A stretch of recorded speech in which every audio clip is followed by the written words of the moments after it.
Hello. We're here. And Wrexham won, so we're happy. Right, so let's get cracking then. Wrexham winning 1-0 against Ebbsfleet United, maintaining our good home record against them. And, wow, just to recap the key moments, Bobby Grant missing a penalty in the second half. First half, not the most spectacular affair, really. Brian Flynn sticking to three at the back. And started well, but then it all petered out a bit, really. Second half, he made a double substitution at half-time, didn't he? Bobby Grant and Paul Rutherford replacing Devontae Redmond and Mark Harris. They made an immediate impact. Wrexham dominated the second half. Won a penalty in the 63rd minute when Sean Pearson's shirt was pulled. Bobby Grant smashed it straight down the middle. Unfortunately, he probably hit it a bit too well because the keeper didn't get out of the way in time, and it was saved. And then, luckily for us, 74th minute, Paul Rutherford's capping off a lovely move. Hit a brilliant swerve into the top right corner. We're back from the toilet. I've just realised that I'm trying to line up the laptop so that we're both in the picture, but looking at the picture, which is about 15 seconds delayed, and thinking, why is it not improving? So if it all starts wobbling around a bit, it's because I'm thick. Okay? It's because I'm thick. But anyway, enough of me. Right, so comments, get them pouring in. Danny Dyer asking who our next manager is. We've got no inside poop on that, have we, I'm afraid? Yeah. We have our opinions, definitely, but yes. Yeah. Yep. Win is a win. Ben Bateman saying he looked ropey at best most of today, but a win is a win. So let's keep moving forwards. I think that's absolutely right, isn't it? The team's got fragile confidence at the moment, and they've closed out a win and a clean sheet, and that's crucial, isn't it? We needed this platform to build from. As you said, you're going to be fragile even if you're in a much better situation than us. When you start losing games, when you start conceding leads, it's hard, it's difficult as players. So to win this game, win it deservedly, and keep that clean sheet as well, it's got to be a good confidence boost in the platform to build forward now. And building forward is exactly what we need to do. Exactly. You could see the edginess, couldn't you? When we scored, we dominated the second half, missed the penalty, got the goal, and then we just fell between two stools a bit, didn't we? We were just a bit nervous about whether we push on, which I think would have been the right thing to do, because we were much better than Ebbsfleet, to be honest with you. They're quite a poor team to me. Or whether to sit on what we got. And the fear of failure meant we were a little bit cautious, and we lost that momentum. But having said that, apart from Alex Reid having a late header, but you put comfortably wide, they didn't actually threaten at all in the second half completely, did they, really? No, I think it is important to put that into context as well. Ebbsfleet were a poor team today. I thought a lot too many times they had possession, put crosses over the man at the far post, straight into Christian Dibble's arms, and it was a difficult one to judge from that point of view because Ebbsfleet didn't play well. But at the same time, you can only beat what's in front of you, and Wrexham fully deserved that win. And it was those changes at half-time that made a real impact. Something we talked about on air, wasn't it? That bringing Bobby Grant on, he got in on his left foot, and all of a sudden we saw so much of Jazzy Barn and Bob on that right-hand side, just as we'd seen with James Jennings. And Paul Rufford and Grant feeding off Oswell, and then later Hooper coming on as well, just worked so well. And JJ Hooper coming back from injury, that's a huge positive, the way he played today. Yeah, he was classy, wasn't he, when he came on? It was only a short cameo, but his first touch since injury was an assist. And he just shapes up like a proper striker. I really enjoy watching him up front. He gives them a target, his movement's intelligent. Slightly left of centre in the front too, because of course everything Brian Flynn does is asymmetrical. That's always the way. I reckon like the back door to his house is halfway up the wall. But he did well, and as I said, Rutherford and Grant did very well, just tucking in behind and offered different types of movement to Redmond and Harris, and that opened play up and allowed Barn and Bob to get forwards, and that was the second half was very pleasing, wasn't it? Yeah, I think David Forrester saying forgot what winning felt like, didn't we all? Got to kick on now, but the team still looks a bit lost. I disagree with that, to be honest, because as I said, I think the senior players really took charge at the end. You saw people like Sean Pearson winning headers, as he has been, like classic Sean Pearson. He seems to be back to his best. Luke Young taking charge of things in the middle after, as you said, a poor first half, but he really stepped up in that second half. And Luke Summerfield, to me, was back to his best for most of the game. Some of the passes he played were fantastic. And that's the sort of thing we got used to seeing last season before his injury. I'd say that actually we saw a lot of players step up when they needed to today, including the 3 that came off the bench. It's a 1-0 win against a team who's in generally poor form. Yes, they won last week, but at the same time, there are enough positives to take out of that. I'd suggest that team, they wanted to win today. You could tell they wanted to win because there was lots of energy all over that pitch. Yeah, I agree. I wouldn't say it looked lost. I think maybe Ebbsfleet are the right team to play this weekend. We were sort of worried, weren't we, before the match that they seemed to have suddenly hit a little bit of form, winning 3-0 midweek. But they weren't that great, and I think maybe that was the sort of side we needed to come up against. Tuesday will be a different sort of test altogether. But yeah, I thought, the second half we were dominant until the goal, and still more dangerous than them after the goal. So no, I was very satisfied with the way that we approached things, really. And like I said, confidence is fragile. This hopefully will just build their confidence a little bit. Even if they didn't want to see Brian Hughes go, the fact of the matter is having a new person, albeit new in that role rather than new to them, actually taking charge and having a slightly different formation, which it keeps your brain active, gets the players interested, working on slightly different things in training, all those things, to just boost them and make them feel a bit more positive, don't they? Yeah, you'd have to, as you said, the players came out and backed Brian Hughes, and unfortunately didn't get the results, and we know what's happened now. Brian Hughes has been sacked, but if you can't motivate yourself to have a guaranteed 5 days with, arguably one of the best managers this country being Wales has ever seen, certainly Wrexham's seen, Swansea will probably agree as well. If you can't get yourself motivated to have 5 days full time with a manager like that, 2 games, then you're in the wrong profession, aren't you? And they certainly did seem motivated today, in all fairness. Just having a look at the top before you scroll down, by the way, there's some very entertaining wordplay about us going to the toilet, followed then by Peter Higgins saying, that's a bit more than what I was expecting to see during the stream.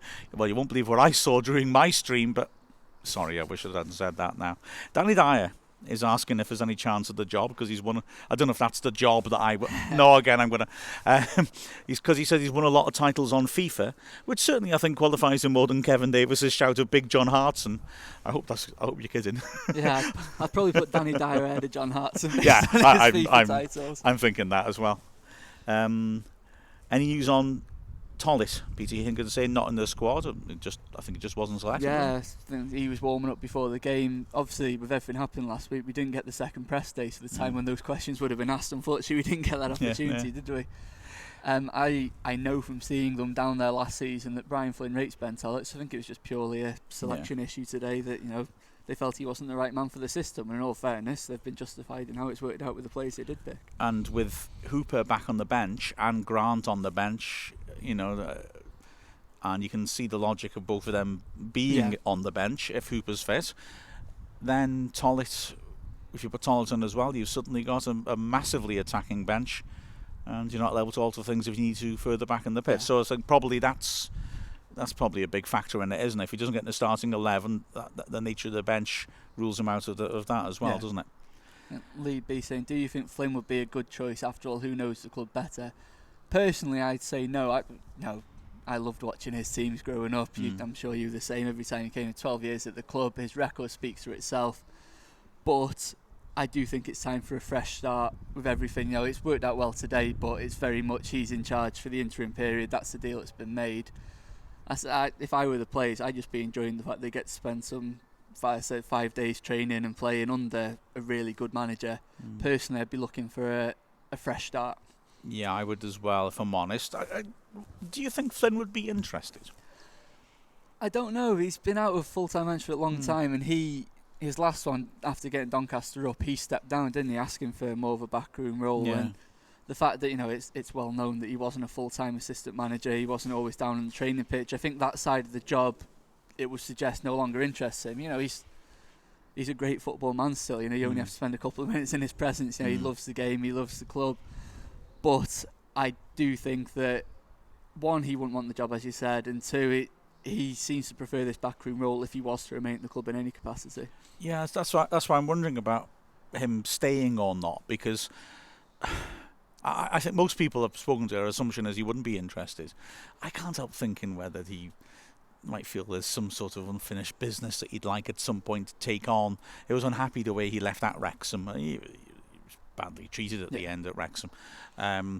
And also, the Wales job, he always wanted to get that sort of opportunity and never really properly had it. And I always wonder in the back of my head if he's a sort of fella who just thinks, you know what, I've got one more job in me that I'd like to do, and this one, I don't know. And maybe that's just me transmitting something onto him, but I just wonder whether he'd be interested or not. Maybe not, because I think what you're saying makes perfectly logical sense. I think the other thing to consider is, despite how it ended, he has a reputation at this club, and you're on a hiding to nothing if things work out badly. Brian Hughes, one of our best players, in the sense that, he's our only £1 million player. But when things went badly, and there are decisions that he made, regardless of the fact that both of us didn't want him to be sacked. There are decisions that he made that deserve criticism, but very quickly it's forgotten that this is a man with a long association with the club. And I think the same thing could go with Brian Flynn. If it didn't work out, he's risking his reputation, not just the fact he's he's been out of management for so long. Yeah, absolutely right. I think we have to go back up a tiny bit here. So Lee was asking about Flynn. Danny Dyer asking who we'd like as a manager and new coaching staff. #fresh start. We've had our discussion. We've both, at half time, didn't we? Yeah. We're at loggerheads because of the people listed, and let's stick to that list. Yeah. I'm more in favour of Andy Morrison than you are. You're more in favour of Dean Keats than I am. So, why not have the discussion again? Because I understand your point of view that Andy Morrison's only managed in the Welsh Premier League. His experience as an assistant's been in the lower levels of the English National League system when he was Andy Priest's right-hand man. And it's a very different step up to come to a full-time club like Wrexham, and to play, it's going to be a faster pace, professional players, it is going to work out differently. Me only to compare the standards, Michael Bakare is the classic case in point, isn't it? But the romantic notion I've got with it is, I'm a Manchester City supporter as well as being here at Wrexham. I've supported the two teams all my life. I was supporting City when Andy Morrison came in to play for them as the captain, and he was the right man. He's such a big presence. Dragged us out of our lowest point, and history tells the story. Everyone knows what happens next. And whether it's him or not, Wrexham needs somebody just, I think, to take it by the scruff of the neck. All the parts are there, in my opinion. The players, to me, look like a really good team. Look like there is a good team. They're a promotion-winning team. They're being down the wrong end of the table. So bizarre in that respect. That whether it's Andy Morrison or somebody else, I just think somebody needs to take this by the scruff of the neck, because this is the sort of job, drag us out this league, and hopefully never return. Yeah, absolutely.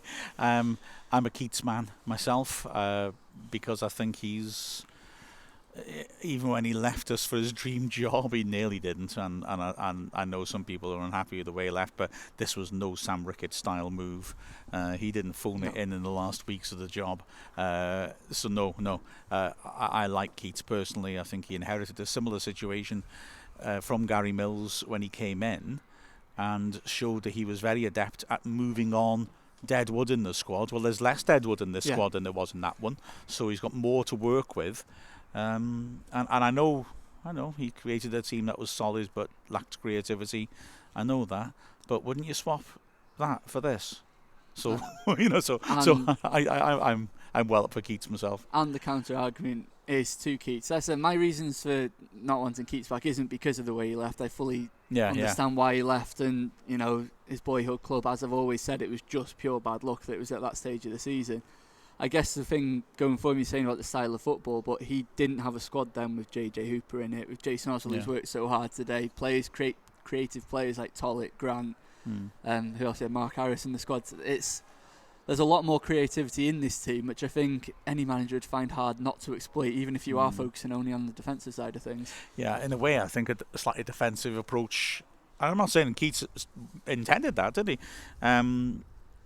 Would be reasonable enough, because I think the mistake we made this season is we've gone to attacking when we had brought in the players who can be creative, and I think what you need is a solid system where the creative players are better quality. That's why I felt there in the summer. I just thought, okay, let's keep the defence, let's keep the midfield with maybe a creative addition. But we just needed a couple of good forward players, a good creative player. I didn't think there was much tinkering needed. That solidity and all those clean sheets getting churned out, that's what you base a promotion side on. And instead we changed the formation, brought in a player in the hole for a player sitting in front of the back four, went gung-ho. We didn't need to. No. Because when you listed those creative options, I thought, God, we have got a lot of good creative options here, but you don't need to play them all. No.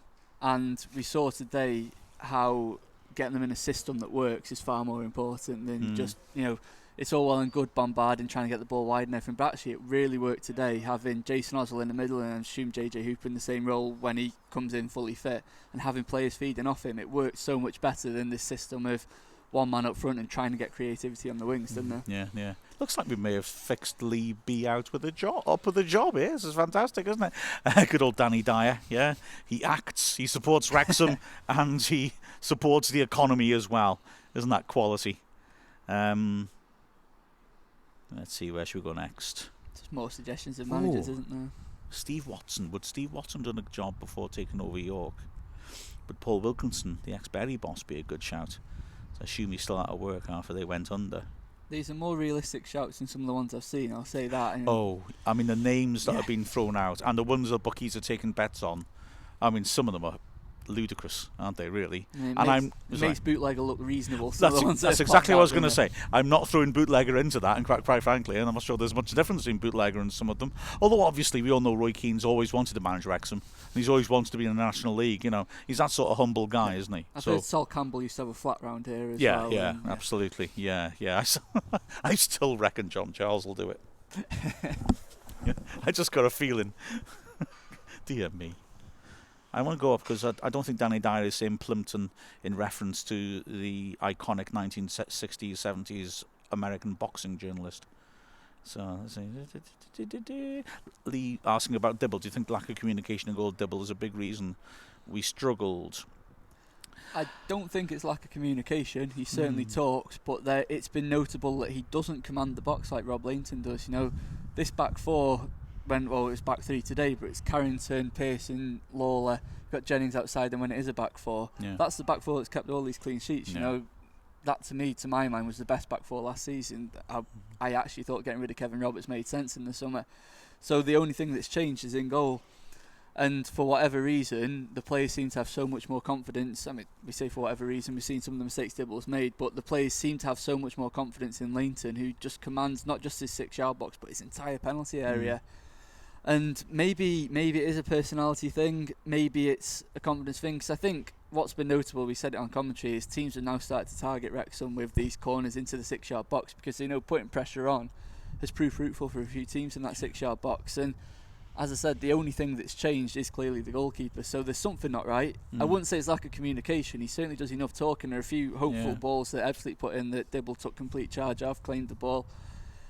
But something has changed at the back, and the only thing you can put your finger on is the goalkeeping situation. And having said the start of the season, Rob Lainton's going to have to work to get his place back. Well, now I think it's a fairly done deal. I think we're all expecting Leighton to come straight back in as soon as he is fully fit.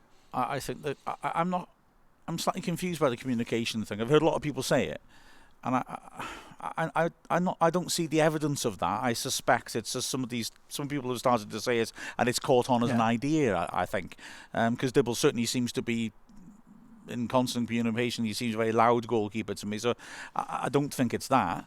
I think it's another one of these issues. He's not as loud as Lainton, and people like to see the visual side of it. Lainton throwing his arms around, orchestrating everything. When it's more visual, you can see what's going on. Dibble, there's no question he talks. We see even on the training pitch, he's a loud presence. When you've got low noise, some of the away games we go to, you hear Dibble talking to the defence all the time. I think, as I said, it's just that thing that, it goes back to the Brian Hughes' manager as well. People say he's not got any passion because he doesn't throw his arms around on the touchline. You don't have to talk to him to know how passionate he was about the club. He just wasn't a throwing his arms around sort of guy. And I'm not saying that there's a problem with throwing your arms around sort of people, but I think that's why people get these misconceptions. I think Lee, actually, to be fair to him, he's clarifying it here, saying communication is probably the wrong choice of words. Fair enough, and I wasn't criticising your question, but I've heard a lot of people saying directly it's communication. Less of a commanding presence, an organiser overall. I think that's what commanding presence, at, I would agree with, although I've heard some people say, no, he doesn't come for anything. I don't think that's fair. And I think the key thing with him is his confidence has taken a knock. That Notts County goal was the starting point, and that was unfortunate compared to the other mistakes. It was a mistake, I'm not saying, but it was just one of those, you think you're under it, but you're not crosses. The other three were howlers, I accept, but they probably happened because that first one happened. Andy Marriott was the best at controlling and shouting. I'll come back to that in a second. That's interesting. But I mean, he that happened to him. I think the reason we've let goals and not kept clean sheets, though, is not necessarily the back four. I think it's that change of formation we mentioned earlier. When you got Brad Walker sitting in front of that back four, you got Rutherford as a right winger coming back and working all the time. Your defensive block starts the moment the ball's lost in the opposing half. And by gambling and putting Devontae Redmond, when he was playing in the hole, there's not criticism of him because it looked like it was the instruction. Yeah. He was not tracking back. And we often look to have, the wide players obviously weren't encouraged to track back. It was this whole we're too attacking thing. Yeah. And suddenly, I've said this a few times, we've had this weird situation where Luke Young and Luke Summerfield have had good seasons, but are often overrun in midfield because we're a man short. Yeah. We've been crying out for a holding midfielder. And I think that's the thing that's just tilted the balance. And then Double's loss of confidence obviously has also affected it because 4 goals are down to him. As you said, that's been the big change from last season, isn't it? Brad Walker did that job last season, and we missed him when he got injured. Yeah. It's notable that Brian Hughes had got 13 points out of 15. Yeah. Walker went down early in that Leyton Orient game, and that was our title charge effectively from then on, wasn't it? Well, I've heard people saying that, Hughes was lucky last season because he just picked up a successful team and managed to limp in the playoffs. Statistically, our run in last season is the best the club has had since 2003. Yeah. I think people forget that when Brian Hughes took over, we just lost 5 games in a row in January, 6 games in a row. Graham Barrow had ended that losing streak of his final game. Then the best player in that match, Rakeil Pike, got recalled by his parent club. Brian Hughes came in and really injected some tempo and liveliness, and it's nice to see that some Tardood, my Welsh isn't good, sorry. Says sorry for Brian Hughes, and I think a lot of us do feel sorry that there was a lot more to last season that he offered to the club that I think people are giving him credit for, purely because in the end we didn't get the promotion we all craved. But he came into a club that things weren't happening. It had all gone a bit flat at the Racecourse. Then we went top of the league, had that horrible run of away games which we took 7 points from, stayed top of the league, and it was only, as I've just said, when Brad Walker got injured that it all seemed to unravel. And there are tactical mistakes he's made, in our opinion. Some of them are easy with hindsight. Like you said, taking the defensive midfielder out clearly hasn't worked. Also training 3 at the back all summer and not using it. It's notable we've brought 3 at the back and won a game today. Yeah.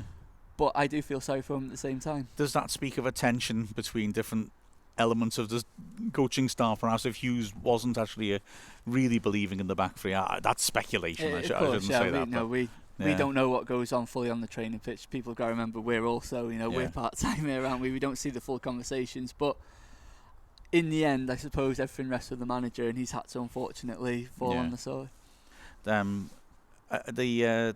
Nigel Bond saying it sounds as if there was a plan and all the players understood it. Was that the difference?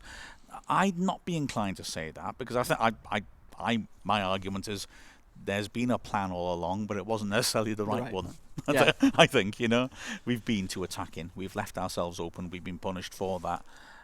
We've not been able to score the goals that would rectify it. But you're always struggling. If you never keep clean sheets, you're always struggling, aren't you? To me, the system, I really liked the 3 at the back system over the summer. I told anyone that listened, it looked really good. I really liked the way it stretched to play. I think you laughed every time I've done my little hand movements here, but it really is. The players getting forward as the wing backs adds so much more to attack, and with having 3 at the back, you don't lose that presence so much because you've got 3 centre halves. Okay, you don't have the defensive midfielder, but you have 3 men back to cover what's only ever really going to be a maximum of 1-2 players attacking us, certainly at the Racecourse anyway. I'm coming round to your way of thinking a bit more. I'm not totally sold on it, but like you said today, the shape was nice. A weird sort of asymmetric thing, wasn't it, where one wing back would be playing a lot further up than the other. It was typical Flynn in that respect.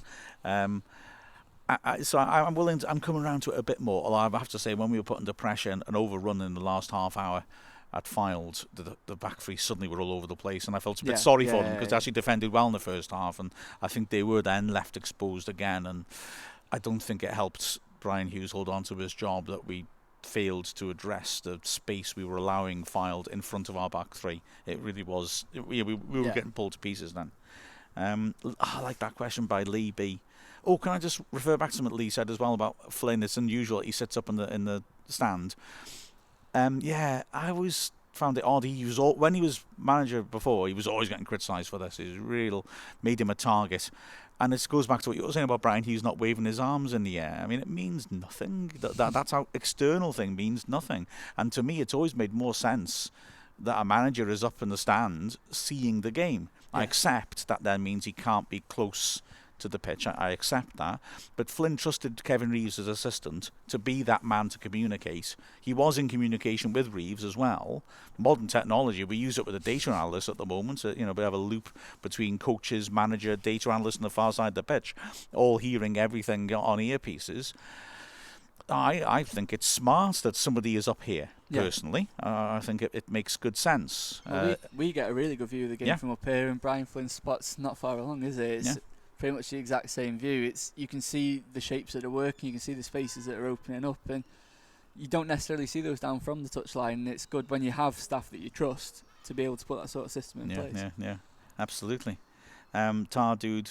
well, no, I read that one, didn't we? Sorry, beg your pardon. He said the other part of his comment was sound like more tempo and more purpose to our play. Definitely more tempo, certainly in the second half when we had the wing backs flying forward and the 3 men up top, which was the biggest thing, was not leaving Oswell isolated. Meant we could play with tempo because second balls were falling to us rather than to the opposition, which happened too many times in a couple of our recent home games. Yeah. Lee asking, why do you think so many players who fail here, like Bowden, go to other clubs and do well? Is there a deep-rooted problem with coaching at the club? I think it all comes back down to the system again, because the players in particular, saying like Bowden, I'm assuming Lee's referring to the other strikers.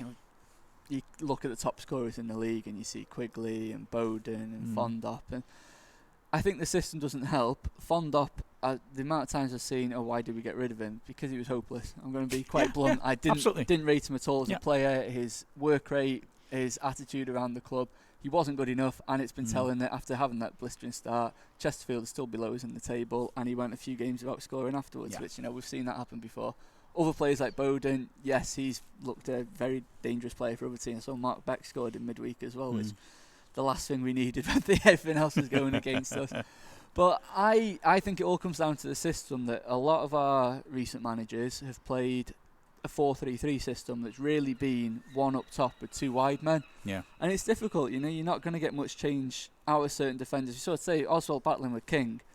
Oswell won that battle, but King's headers that weren't getting any distance on them, they'd have been no good if they weren't dropping to Wrexham players. Yeah. And if we'd had 2 wide players, they probably wouldn't have been dropping to Wrexham players quite as much. And maybe we'd have gone, Oswell's got no change out of that defender again, another poor game. And actually, he's done nothing different to what he normally does. He's battled into the centre half, he's won a few headers, he's just had players around him this time. And I think players like Bowden perhaps needed that when they were at the club.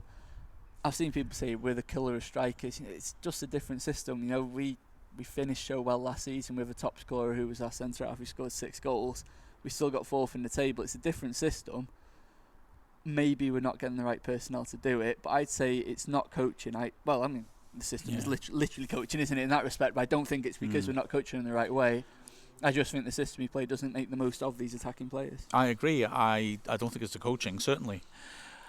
I think as well, individual cases sometimes, Bowden, for me, I felt that Bowden was a shoulder-to-last defender, striker, and I wonder whether we brought him in to be that. We played in pre-season with him. I don't remember Northwich. There was a goal which was a pre-organised move of Jennings playing it down the line, getting it back, and then standing it over the top for Bowden to lob the keeper.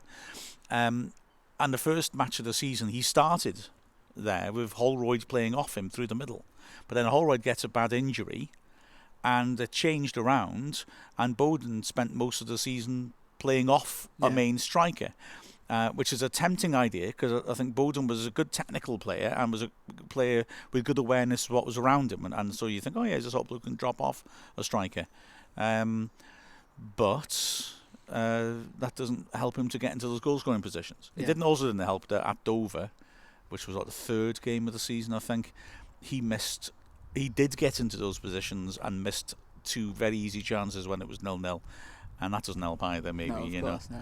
But yeah, I think that's circumstances. Then there's other things. I think under Gary Mills, a lot of good players came here, but Gary Mills just discarded them because he seemed to be just scrolling through options wildly game for game. I mean, Nolan, I've forgotten his first name now, the one who went to Grimsby, he's a good player. He established himself as a good Football League player. And that's happened quite a lot in the National League. That's a pattern in the National League years, where basically managers will come in, and often because the team's struggling or because a new manager comes in and has a completely different idea, good players get jettisoned. I mean, I suppose the classic example there is Dean Saunders. Well, Little and Saunders. Yeah. That's what Danny Dyer suggested. Jose Mourinho should get the job. I don't know. I don't think he'd unite the changing room. The Little comes in, inherits a team. He's then indulged and brings 13 players in over a January transfer window. So that means some good players are jettisoned immediately. Then that team fail. Some of those players are jettisoned when they had something to offer. I remember Rob Duffy coming in, who's had a good goal-scoring career throughout his career, and he basically did like 3 sub-appearances. So in the summer, he rewrites the whole team again, rips it all apart. Some good players were brought in, but he loses his job, rightly. And then Saunders comes in and immediately rips that team apart in the January summer transfer window. And so there you've got players like, decent players like Williamson and Tremarco, weren't world beaters, but were decent enough. Yeah. You got a lot of players who were just like jettisoned completely, and it's made even worse those who are on longer contracts, when at the end of that season, Saunders then rips up his own team and starts again for a second time in 6 months. And so now you've got a whole tranche of first team players who are training with the youth team because Saunders is isolating them and trying to force them out the club. And within those, there were some who maybe if they got a run or got a run in a good side might actually have shown. So I think there's a lot of factors. Just then one about Duffy, the other one that comes to mind there is Dan Holman, who obviously is a good player. He's done well in the Football League. But under Kevin Wilkin, I should say, because I'm not sure some of these signings were Kevin Wilkins. That refers back to a conversation we had at half-time. We had players on loan who just weren't getting on the pitch. Holman made sort of a little handful of substitute appearances. We let him go, and then he goes off and does really well. Then Louis Moult wasn't always a regular under Kevin Wilkins. So pushed into midfield as well, that sort of thing. I think that's what we've got to be careful of. People got to be careful what they wish for with this team as well. Yeah. Because this team, to my mind, is a good enough team to win promotion with the right system, with the right manager in. It doesn't need to be ripped up. You see some of the names in the manager list. I'm not even going to name him, but because I don't want to promote any more speculation. I get the job. There's certain managers on there that all they do is come in, rip teams up, and start again. And this team doesn't need ripping up, in my mind. So I think, be careful what we wish for. Yeah, absolutely. A lot of speculation about people who could come in or whether we know. The honest answer is no. Although I think the club are looking to try and act as quickly as they can. Yeah, in response to Tardou's, we know that Brian Flynn's here for 2 games as interim manager, and as far as the club are aware, I think they're hoping to have made an announcement, have interviewed the respective people by then. But we're not in the know on that one because, unlike what people think, we are not the propaganda arm of the club. Absolutely not. Mr. C, I like this guy. He's back in Keats, good lad. And then also saying, why don't you have coaches in the crowd relaying back to the manager? And Carl Darlington did until he was brought down to the bench. So under Keats, he was up in the stand. Sometimes we have done, but generally clubs don't, do they? Or clubs don't, it's personal preference. And Brian Flynn, obviously, he's been here as assistant. That's what he's been doing, sitting up in the crowd. Oh man! We were just praising the fact that everybody was saying sensible suggestions. It's irony. It's all gone to pot, hasn't it? I hope it's irony. Robbie Savage. Definitely not. Sol Campbell. Oh man!